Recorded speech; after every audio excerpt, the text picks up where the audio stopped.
കഴിഞ്ഞ ദിവസം നമ്മളൊരു വീഡിയോ ചെയ്തിരുന്നു. നമ്മുടെ ഒരു സംഘപ്രവർത്തകനെ സാമ്പത്തികമായിട്ട് സഹായിക്കാൻ വേണ്ടി തന്നെയായിരുന്നു. അതിലെ യാഥാർത്ഥ്യങ്ങൾ പറഞ്ഞുകൊണ്ടുള്ള വീഡിയോയുടെ വിശദ വിവരങ്ങൾ അറിയേണ്ടവർക്ക് നമ്മുടെ ഈ വീഡിയോ കഴിഞ്ഞ ഉടനെ ആദ്യ കമന്റ് ആയിട്ട് അത് പിൻ ചെയ്ത് വെക്കുന്നതാണ്. അത് എല്ലാ മാന്യ പ്രേക്ഷകരും കാണേണ്ടതുണ്ട്. കാരണം നമുക്കറിയാം, ഇവിടെ നിരോധിക്കപ്പെട്ട പോപ്പുലർ ഫ്രണ്ട് എന്ന് പറയുന്ന ഭീകര സംഘടന, മുസ്ലിം ഭീകര സംഘടന, ആ ഭീകര സംഘടനയും SDP ചേർന്നുകൊണ്ട് നമ്മുടെ ഒരു സംഘപ്രവർത്തകനെ കള്ളക്കേസിൽ കുരുക്കിയതാണ് വിഷയം. അപ്പൊ അത് വിശദമായിട്ട് ഞാൻ മുൻപ് വീഡിയോയിൽ കഴിഞ്ഞ ദിവസം പറഞ്ഞിട്ടുണ്ട്. അത് ഇവിടെ പിൻ ചെയ്ത് വെക്കുന്നുണ്ട്. അപ്പോൾ അത് എല്ലാവരും ഒന്ന് പോയി കാണുക. എന്നിട്ട് ആ പയ്യനെ സഹായിക്കാൻ വേണ്ടി നമ്മളൊരു നിയമസഹായ വേദി എന്നുള്ള രീതിയിൽ നമ്മളൊരു കൂട്ടായ്മ ഉണ്ടാക്കിയിട്ടുണ്ട്. അപ്പൊ അതിലേക്ക് സഹായം ചെയ്യാൻ വേണ്ടിയിട്ടുള്ള ഗൂഗിൾ പേ നമ്പർ, എല്ലാ UPI ട്രാൻസാക്ഷനും ഈ 2 നമ്പറുകളിലേക്ക് ചെയ്യാം. ഇനി UPI ട്രാൻസാക്ഷൻ അല്ല, അക്കൗണ്ട് ത്രൂ ചെയ്യുന്നവർക്ക് വേണ്ടിയിട്ട് അക്കൗണ്ട് വിവരങ്ങളും ഇവിടെ പ്രദർശിപ്പിക്കുന്നുണ്ട്.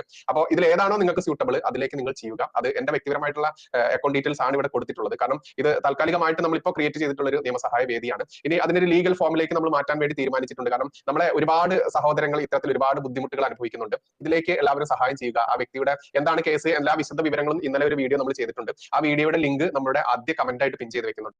നമസ്തേ. ഇന്ന് നമുക്ക് 55 വർഷമായി ഭാരതം ഭരിച്ചിരുന്ന, ഇപ്പോൾ വയനാട് ഭരിക്കുന്ന ഒരു കുടുംബത്തിൻ്റെ ജനാധിപത്യ ബോധവും ഭരണഘടനാപരമായ വിധേയത്വവും ഒന്ന് നോക്കാം. ഉത്തരേന്ത്യയിൽ എവിടെയും ജയിക്കില്ല എന്ന് ബോധ്യമായപ്പോൾ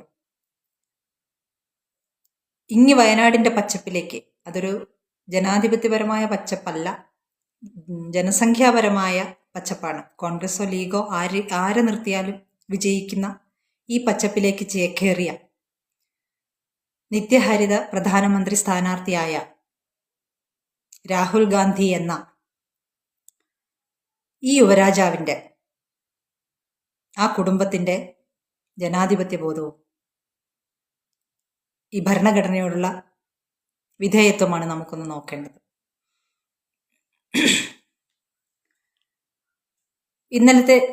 ഇന്നലത്തെ പാർലമെന്റ് പ്രസംഗത്തിൽ മോദിജി പറയുന്നുണ്ടായിരുന്നു, അഹങ്കാരിയായ ഒരാൾ ഓർഡിനൻസ് കീറി എറിഞ്ഞു എന്ന്. 2013 ആ സംഭവം.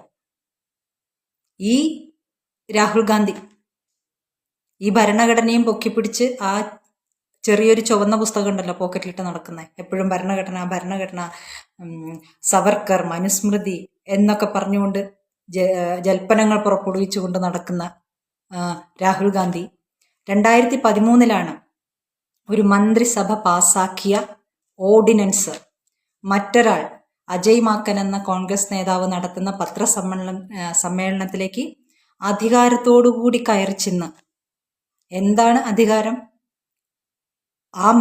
ആ മന്ത്രിസഭയിൽ അദ്ദേഹം ഇല്ല, എന്നിട്ടും താൻ ഒരു യുവരാജാവാണെന്ന വിചാരത്തോടുകൂടി, ബോധത്തോടു കൂടിയിട്ടാണ് അദ്ദേഹം കയറി ചെന്നിട്ട് ആ ഓർഡിനൻസ് കീറിക്കളഞ്ഞത്. അദ്ദേഹമാണിപ്പോൾ നരേന്ദ്രമോദി എന്ന ഇന്ത്യൻ പ്രധാനമന്ത്രിയെ, ജനാധിപത്യത്തിന്റെ കാവൽക്കാരനായ, ജനാധിപത്യം 3ാമത്തെ പ്രാവശ്യവും പ്രധാനമന്ത്രിയായി തിരഞ്ഞെടുത്ത നരേന്ദ്രമോദിയെ ഭരണഘടന പഠിപ്പിക്കാൻ നടക്കുന്നത്. ഇദ്ദേഹത്തിന്റെ അപ്പൂപ്പനായിരുന്ന നെഹ്റു എന്ത് ജനാധിപത്യമാണ് കൊണ്ടു നടന്നിരുന്നത് എന്ന് ഇന്നലെ ഇതേ മോദിജി പാർലമെന്റിൽ പറഞ്ഞിരുന്നു. ജനാധിപത്യപരമായ അല്ല അന്ന് പ്രധാനമന്ത്രിയായി അദ്ദേഹം തിരഞ്ഞെടുക്കപ്പെട്ടത്. എന്നിട്ടും അദ്ദേഹം ഭരണഘടനയെ പല പ്രാവശ്യം മാറ്റിമറിച്ചു, കോൺഗ്രസ് നേതാക്കളുടെ സമ്മതം പോലും ഇല്ലാതെ. അതേപോലെ തന്നെ അദ്ദേഹം പട്ടേലിനോട് പെരുമാറിയത് എത്രമാത്രം ജനാധിപത്യപരമായിട്ടാണെന്ന് എല്ലാവർക്കും അറിയാവുന്നതാണ്, ചരിത്രം വായിക്കുന്നവർക്ക്. ഈ രാഹുൽ ഗാന്ധിയുടെ മനസ്സിൽ തന്നെ ഈ മോദിജിയോട് എന്തുകൊണ്ടാണ് ഇത്രയേറെ വെറുപ്പ്? തങ്ങളാണ് ഭരിക്കാൻ പ്രാപ്തരായവർ, തങ്ങളുടെ ഒരു കുടുംബാധിപത്യമാണ് ഇവിടെ വേണ്ടത് എന്നുള്ള ഒരു ബോധം കൊണ്ടല്ലേ? അല്ലായിരുന്നെങ്കിൽ ജനാധിപത്യം അംഗീകരിച്ച ഒരു മന്ത്രിസഭ അംഗീകരിച്ച ഓർഡിനൻസ് അദ്ദേഹം എങ്ങനെയാണ് കീറിക്കളയുക? ഇവിടെ ജനാധിപത്യപരമായി തിരഞ്ഞെടുക്കപ്പെട്ട വയനാട്ടിൽ നിന്ന് മറ്റൊരു സ്ഥലത്തേക്ക് മാറുമ്പോൾ സ്വന്തം പെങ്ങൾക്കാണ് വിട്ടുകൊടുക്കുന്ന സീറ്റ്, ഉറച്ചൊരു സീറ്റ്. അമ്മയ്ക്ക് രാജ്യസഭയിൽ, മക്കൾക്ക് രണ്ടാക്കും ലോക്സഭയിൽ. ഇത് കുടുംബാധിപത്യമാണോ, ജനാധിപത്യമാണോ? ഇതാണോ ഭരണഘടന അനുസരിക്കുന്നവർ ചെയ്യേണ്ടത്? ഇവർക്ക് ഈ ബോധം പാരമ്പര്യമായിട്ടുള്ളതാണ്. ഭാരതം ഞങ്ങളുടെ കുടുംബ സ്വത്താണ്, ഞങ്ങളാണ് ഭരിക്കേണ്ടത് എന്നുള്ളൊരു ബോധം ഇവർക്ക് പാരമ്പര്യമായിട്ടുള്ളതാണ്. നമുക്ക് നോക്കാം ഇന്ദിരാഗാന്ധി എന്ന ഇവരുടെ മുത്തശ്ശി ചെയ്തത്.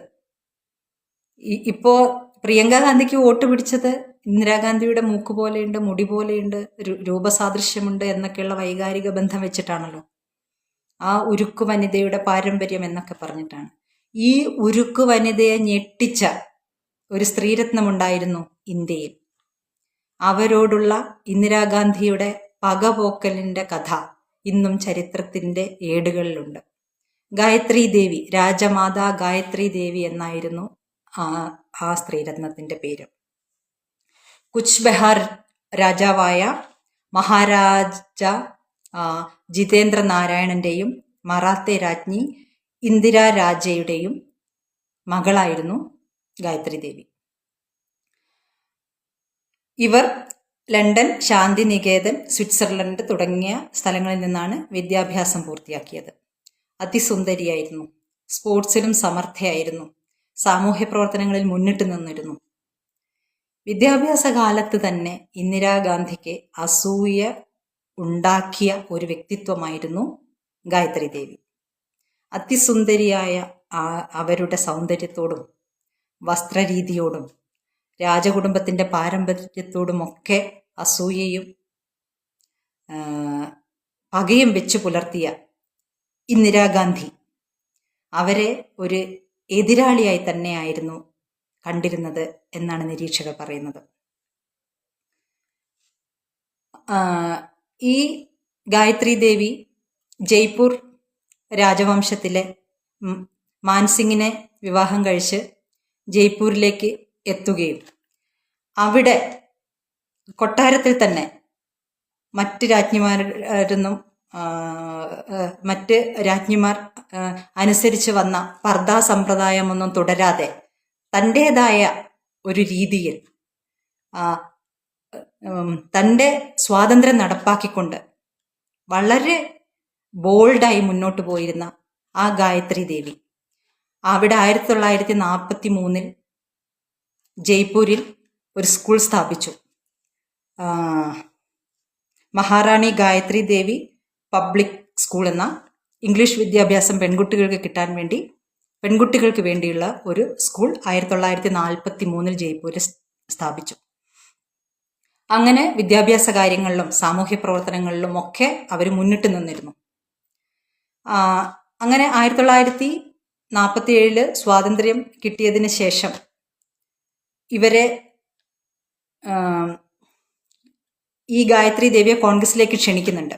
പക്ഷേ ഇവര് ഒരു ആന്റി കോൺഗ്രസ് രാഷ്ട്രീയം, ഒരു പക്ഷേ നെഹ്റുവിനോടും ഇന്ദിരാഗാന്ധിയോടുമുള്ള വിധേയത്വം കാണിക്കാനുള്ള മടി കൊണ്ടായിരിക്കാം ഇവർ കോൺഗ്രസിലേക്ക് പോകുന്നില്ല. അങ്ങനെ സി രാജഗോപാലാചാരി ഇവരെ ക്ഷണിക്കുകയും ഇവർ സ്വതന്ത്ര സ്ഥാനാർത്ഥിയായിട്ട് മത്സരിക്കുകയാണ് ചെയ്യുന്നത്. അങ്ങനെ 1962 മഹാഭൂരിപക്ഷത്തോടുകൂടി ജയ്പൂരിൽ നിന്ന് ഈ ഗായത്രി ദേവി തിരഞ്ഞെടുക്കപ്പെടുകയാണ്. അന്ന് ലാൻഡ്സ്ലൈഡ് ഭൂരിപക്ഷത്തോടു കൂടിയാണ് ഗായത്രി ദേവി അന്ന് ജയിക്കുന്നത്.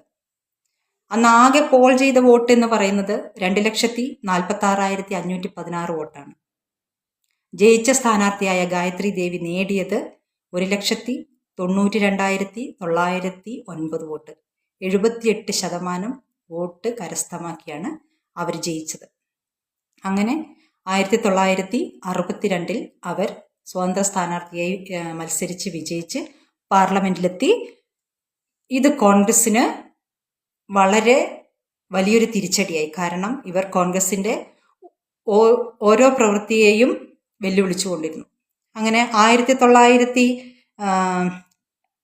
1962 67 71 ഇവർ ജയ്പൂരിൽ ജയിക്കുന്നുണ്ട്. അവരുടെ ഒരു ഉരുക്കുകോട്ടയായി മാറി ജയ്പൂർ. 71 അവര് മത്സരിക്കുമ്പോൾ അവരുടെ ഭർത്താവ് ജീവിച്ചിരിപ്പുണ്ടായിരുന്നില്ല.